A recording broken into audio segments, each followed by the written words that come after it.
Ek het so 'n paar interessante feite oor eiers en ek kan jou garandeer, jy het nie hierdie geweet nie. Nommer 1, eiers kan nie hardloop nie. Wat beteken, eiers kan nie rugby speel nie.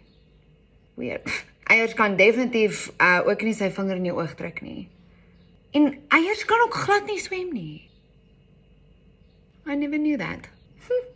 Ook, shame it is, actually baie hartseer. Eiers kan nie sing nie.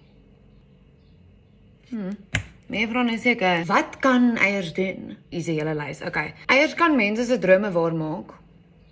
Eiers kan toelaat dat jy R8,000 ontvang. Eiers maak mense ouers. Hulle help die wat letterlik nie kan nie. En eiers is ook skaars. Baie skaars. Jy is seker confused. Ek praat nie van hierdie eiers nie. En mans, ek praat ook nie van die hanggoed wat jy eiers noem nie. Ek praat van eiers.